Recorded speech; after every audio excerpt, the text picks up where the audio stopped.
हवाई द्वीप में एक आदमी रहता था। सच कहूँ तो वह अभी भी जीवित है, पर उसका नाम गुप्त रखा जाना चाहिए, इसलिए मैं इस कहानी में उसे कावा कहकर बुलाऊंगा। इसकी एक वजह यह भी है कि उस आदमी का जन्मस्थान हनोनो से दूर नहीं था, जहां कावा महान की हड्डियां एक गुफा में छिपी पड़ी हैं। वह आदमी था तो गरीब, पर वह बहादुर और फुर्तीला था। वह एक स्कूल के अध्यापक की तरह पढ़ और लिख सकता था। इसके अलावा वह एक प्रथम श्रेणी का जहाजी था।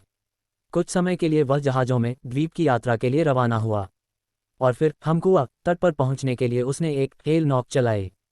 काफ़ी समय के बाद कावा के मन में आया कि वह इस विशाल संसार और विदेश के शहरों को देखे, और वह सैन फ्रांसिस्को के लिए जाने वाले एक पोत पर निकल पड़ा। सैन फ्रांसिस्को एक शानदार शहर है जिसमें एक बढ़िया बंदरगाह है और बेशुमार अमीर लोग हैं, और विशेष रूप से वहाँ एक पहाड़ी है जो महलों से ढकी है। कावा एक दिन इस पहाड़ी पर जेब भर पैसे लिए सैर कर रहा था और दोनों तरफ के आलीशान मकान को देखकर आनंदित हो रहा था। कितने आलीशान मकान है ये, वह सोच रहा था, और वे लोग जो इनमें रहते होंगे कितने खुश होंगे। उन्हें अपने भविष्य की कोई चिंता नहीं होगी। वह मन में ये सब सोच रहा था जब वह एक घर के बराबर में आ गया। वह मकान बाकियों की तुलना में कुछ छोटा तो जरूर था, पर उसका निर्माण पूरी तरह हो चुका था और यह एक खिलौने की तरह सजाया हुआ था। उस मकान की सीढ़ियां चांदी की तरह चमक रही थीं, बगीचे की किनारे फूलों की माला की तरह खिल रहे थे, और खिड़कियां हीरे की तरह चमकदार थीं। कावा रुका और उसने अपने द्वारा देखी सभी चीज़ों की उत्कृष्टता पर आश्चर्य जताया। रुकते समय उसे मालूम था कि उसे खिड़की से एक आदमी देख रहा था। खिड़की इतनी साफ थी कि कावा भी उस आदमी को देख सकता था, ठीक वैसे ही जैसे कि आप चट्टानों पर बने एक पानी के गड्ढे में मछली देख सकते हैं।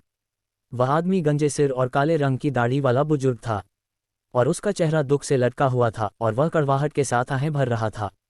और सच तो यह है कि कावा उस आदमी को उस घर के अंदर देखकर और वह आदमी कावा को बाहर देखकर दोनों एक दूसरे से ईर्ष्या से भर गए।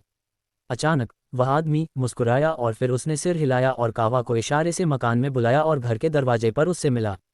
यह मेरा आलीशान मकान है, वह आदमी बोला, और उसने कड़वाहट से गहरी सांस ली। क्या तुम इसके कमरे नहीं देखना चाहोगे? ये कहकर उसने कावा को छत से तल कक्ष तक सब कुछ दिखाया, और वहाँ कोई भी ऐसी चीज़ नहीं थी जो अपने आप में खूबसूरती की मिसाल न थी, जिसे देखकर कावा मंत्रमुग्ध हो गया। सच में, कावा ने कहा, आपका ये घर बहुत सुंदर है। अगर मैं इस तरह के घर में रहता तो मैं हमेशा खुश रहता। फिर आप कैसे आहें भर रहे हैं? कोई वजह नहीं है, आदमी ने कहा। वैसे क्या तुम्हें यह इच्छा नहीं होती कि तुम्हारे पास एकदम ऐसा या इससे बेहतर मकान हो? मुझे लगता है तुम्हारे पास कुछ पैसे तो होंगे ही। मेरे पास $50 है, कावा ने कहा, लेकिन इस तरह के मकान की कीमत $50 से अधिक होगी। आदमी ने हिसाब लगाया। मुझे खेद है, तुम्हारे पास और अधिक नहीं है, उसने कहा, क्योंकि यह भविष्य में तुम्हारी परेशानी बढ़ा सकता है। लेकिन ये $50 में तुम्हारा हो जाएगा। मकान? कावा ने पूछा। नहीं, मकान नहीं, आदमी ने कहा, बल्कि बोतल। और एक बात मैं तुमको बता दूं, जो मैं तुमको इतना समृद्ध और भाग्यशाली दिखाई दे रहा हूं, मेरी सारी संपत्ति और यह मकान और इसका बगीचा, ये सब एक बोतल से आया है, जो केवल एक पिंट 473 मिलीलीटर जितनी बड़ी है। ये कहकर उसने एक तालाबंद जगह खोली और एक लंबी गर्दन गोल तले वाली बोतल को बाहर निकाला, जिसका कांच दूध की तरह सफ़ेद था और जिस पर बने नन्हे कण इंद्रधनुषी रंग बदल रहे थे। अचानक अंदर कोई अस्पष्ट चीज़ हिली, जैसे कि आग और परछाई। यही वो बोतल है, आदमी ने कहा। कावा को हंसी आ गई। कावा को हंसते देख वह आदमी आगे बोला, तुमको मुझ पर विश्वास नहीं? तो फिर खुद कोशिश करके देखो। देखो, क्या तुम इसे तोड़ सकते हो? इस तरह कावा ने बोतल ले लिया और उसे फर्श पर पटकता रहा जब तक कि वह थक न गया। वह बोतल एक बच्चे की गेंद की तरह फर्श पर उछलने लगी, पर उस पर एक खरोंच तक न आई। अजीब बात है, कावा कहा। छूने और देखने में तो ये बोतल कांच की लगती है। ये कांच की ही है, आदमी ने पहले से कहीं ज्यादा आहें भरते हुए जवाब दिया। लेकिन इस कांच को नरक की आग में तपाया गया था। इस बोतल में एक छोटा सा प्रेत रहता है, और वो परछाई जिसे हम इसमें हिलते हुए देख रहे हैं उसी की है। कम से कम मेरा तो ऐसा ही मानना है। बहरहाल, कोई भी आदमी जो इस बोतल को खरीदता है, ये प्रेत उसके आदेश का गुलाम बन जाता है।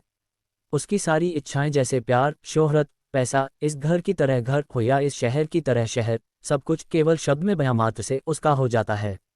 नेपोलियन के पास ये बोतल थी और इसके द्वारा वह दुनिया का बादशाह तक बन गया, लेकिन उसने अंत में इसे बेच दिया और उसका पतन हुआ। कैप्टन कुक के पास ये बोतल थी और इसके द्वारा उसने कई द्वीपों को खोजा, लेकिन उसने भी इसे बेच दिया और उसे हवाई द्वीप पर मार डाला गया, क्योंकि एक बार जब इसे बेचा जाता है, इससे मिलने वाली ताकत और सुरक्षा चली जाती है। और जब तक वह आदमी जो इस बोतल को बेचता है अपने पास जो भी है उससे संतुष्ट न हो, उस पर मुसीबत टूटती है। और फिर भी आप इसे बेचने की बात करते हैं। कावा बोला, मुझे लगता है कि मेरे पास वह सब है जो मुझे चाहिए, और मैं बूढ़ा भी हो रहा हूँ। आदमी ने कहा, ये प्रेत सब कर सकता है पर किसी के जीवन को लंबा नहीं कर सकता। और ये तुमसे छुपाना उचित नहीं होगा कि बोतल में एक खामी यह है कि इसे बेचने से पहले यदि कोई आदमी मर जाता है तो वह हमेशा के लिए नरक में जलता रहेगा। इस बात को पक्का करने के लिए कि यह एक खामी है और कोई गलती नहीं, कावा चिल्लाया, मैं इस चीज़ के साथ छेड़खानी नहीं करूंगा। ईश्वर की कृपा से मैं एक मकान बिना रह सकता हूँ, लेकिन मैं शापित होकर नहीं रह सकता। ऐसा मत बोलो, तुमको चीज़ों से भागना नहीं चाहिए। आदमी वापस बोला, तुम्हें तो केवल संतुलित मात्रा में इस प्रेत की शक्ति का उपयोग करना है और फिर इसे किसी और को बेच देना है, जैसा मैं तुम्हारे साथ कर रहा हूँ, और तुम अपने जीवन को आराम से व्यतीत कर सकते हो। वैसे मैं दो बातें देख सकता हूँ, कावा बोला। पहली यह कि आप प्यार में पड़ी युवती की तरह हर समय आहें भर रहे हैं, और दूसरी यह कि आप इस बोतल को बहुत सस्ते में बेच रहे हैं। मैं तुम्हें पहले ही बता दिया है कि मैं आहें क्यों भर रहा हूँ, आदमी ने कहा। डर के कारण मेरा स्वास्थ्य गिर रहा है, और जैसा तुमने खुद कहा, मरना और नरक के शैतान के पास जाना किसी के लिए भी अफसोस की बात है। रही बात इसकी कि मैं इसे इतना सस्ता क्यों बेच रहा हूँ, मुझे तुम्हें बताना होगा कि इस बोतल में एक खासियत है। बहुत समय पहले जब शैतान पृथ्वी पर इसे पहली बार लाया तब ये बहुत महंगा थी और इसे सबसे पहले प्रेस्टर जॉन को कई लाखों डॉलर में बेचा गया। लेकिन इसे तब तक नहीं बेचा जा सकता जब तक इसे नुकसान में न बेचा जाए। अगर तुम इसे उसी मूल्य पर बेचते हो जितने में तुमने इसे खरीदा, तो ये तुम्हारे पास वापस लौट आएगी जैसे एक डाक का कबूतर। इस तरह इसकी कीमत इन सदियों में गिरती रही है और बोतल अब असामान्य रूप से सस्ती है। मैंने खुद इसे इसी पहाड़ी पर रहने वाले अपने प्रसिद्ध पड़ोसी से खरीदा और जो कीमत मैंने अदा की वह $90 थी। मैं इसे $89 और 99 सेंट्स तक की कीमत में बेच सकता था, पर उससे एक भी पेनी अंग्रेजी मुद्रा महंगा नहीं, वरना यह मेरे पास वापस लौट आती। सबसे पहले, जब आप लोगों के सामने $80 के लिए इतनी विलक्षण बोतल की पेशकश करते हैं, लोगों को लगता है कि आप उपहास कर रहे हैं। और दूसरा ये कि खैर, इस बारे में कोई जल्दी नहीं है और इसमें मुझे जाने की जरूरत भी नहीं है। केवल इतना याद रखना कि तुम इसको केवल सिक्कों के बदले ही बेचना। मैं ये कैसे जानूंगा कि आपने जो कहा वह सब सच है? कावा ने पूछा। कुछ चीजें तो तुम तुरंत आजमा कर देख सकते हो, आदमी ने कहा। बोतल लो और मुझे अपने $50 दे दो, फिर अपनी जेब में वापस अपने $50 पाने की इच्छा करो। अगर ऐसा नहीं होता, मैं तुम्हें अपनी प्रतिष्ठा की सौगंध खाकर कहता हूँ, मैं ये सौदा रद्द कर दूंगा और तुम्हें तुम्हारे पैसे बहाल कर दूंगा। तुम मुझे धोखा तो नहीं दे रहे हो? कावा बोला। आदमी ने कसम खाकर खुद को बाध्य कर लिया। ठीक है, मुझे लगता है कि मैं जोखिम ले लूंगा, कावा ने कहा, क्योंकि इससे कोई नुकसान नहीं हो सकता है। उसने उस आदमी को पैसे का भुगतान कर दिया और आदमी ने उसे वह बोतल सौंप दी। बोतल के प्रेत, कावा बोला, मैं अपने $50 वापस चाहता हूँ।